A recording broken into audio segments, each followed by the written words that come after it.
Bruce was an iconoclast and a rebel in that he thought that the traditional martial arts were way too bound by tradition.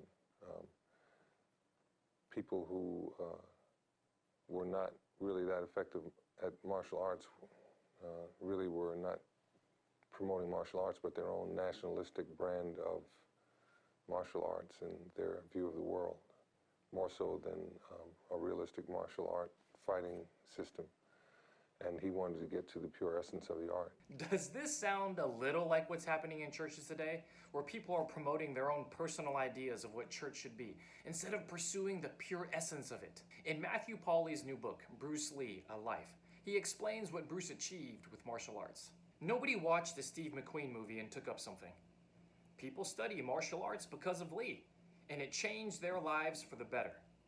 Bruce Lee has a place in a lot of fans' hearts as a demigod, or what I call a patron saint of Kung Fu. He had a missionary effect. What Bruce did with martial arts is what we should be doing with our churches. Shouldn't our churches be known for helping people to change their lives for the better? Welcome to the house, where God, pop culture, and life collide. Change your life by changing how you see the world. How are you doing today? Now, martial arts was founded about 5,000 years ago in China and has been passed down from generation to generation until one day a young man named Bruce Lee shows up and turns 5,000 years of tradition upside down. Learning about Bruce's approach to martial arts and how he continues to change lives nearly 50 years after his death has a lot to teach us about how we can do church better in 3 ways. The first way that Bruce teaches us how to do church better: be a rebel. Have you ever wondered what it was like for Jesus to walk the earth? What it was like for Jesus to be hated and loved at the same time? What it was like for Jesus to stand up for what he believed in? For such a young man to stand up against thousands of years of tradition and venerated authority is considered a direct threat to the status quo and its entrenched power base. Bruce questioned everything about martial arts because he wanted to get down to the pure essence of it. As Christians, are we interested in getting down to the pure essence of our faith? If we are, we should be asking questions, like all the time, because it's pretty clear we still don't have all the answers. Jesus was interested in helping us to understand the pure essence of what it means to have a relationship with God. That's why Jesus questioned authority. That's why Jesus was a rebel. Matthew chapter 23, verses 1 to 4. Then Jesus said to the crowds and to his disciples, "The teachers of the law and the Pharisees sit in Moses' seat, so you must be careful to do everything they tell you. But do not do what they do, for they do not practice what they preach. They tie up heavy, cumbersome loads and put them on other people's shoulders, but they themselves are not willing to lift a finger to move them." So Jesus just shows up one day and tells a crowd of people to basically ignore their religious leaders. Jesus was a threat to the established religious power base, just like Bruce was a threat to the established martial arts power base. Martial arts teachers at that time wanted to keep their techniques a secret so that they could retain their influence. The Pharisees, or religious leaders, were also interested in maintaining their influence, and they didn't appreciate Jesus running around telling everybody that they were frauds. Jesus said the biggest problem the Pharisees were guilty of was saying one thing and doing another. I'm pretty sure that's the #1 complaint against churches and the people in them today: hypocrisy. Churches seem to be filled with people lacking in self-awareness who don't understand that they consistently say one thing and do another. To your face, it's don't be materialistic, don't gossip, don't be judgmental. And behind your back, Bob's got a new car. Don't know where he got the money. Maybe he's a drug dealer. And his new car is so ugly. Then, starting in verse 13, Jesus just unloads on the Pharisees, criticizing them for being guilty of 7 major transgressions. With Bruce Lee in mind, let's focus on the one in verse 23. Matthew chapter 23, verse 23. "Woe to you, teachers of the law and Pharisees, you hypocrites! You give 1/10 of your spices, mint, dill, and cumin, but you have neglected the more important matters of the law: justice, mercy, and faithfulness. You should have practiced the latter without neglecting the former. You blind guides, you strain out a gnat but swallow a camel." The scene playing behind the scripture of Matthew 23:23 is from the movie Enter the Dragon. Bruce Lee defeats his enemy by shattering the mirrors around him. This is great imagery for how we are to overcome the problems in our lives. We have to get rid of the false images of ourselves so that we can see our problems clearly. Jesus invites the Pharisees to do this for themselves by criticizing them for their traditional practice of tithing, but ignoring the practice of justice, mercy, and faithfulness. What good does it do you to give all your money to the church if you step all over people while you're doing it? That's like shooting somebody just so you can take them to the hospital as your good deed for the day.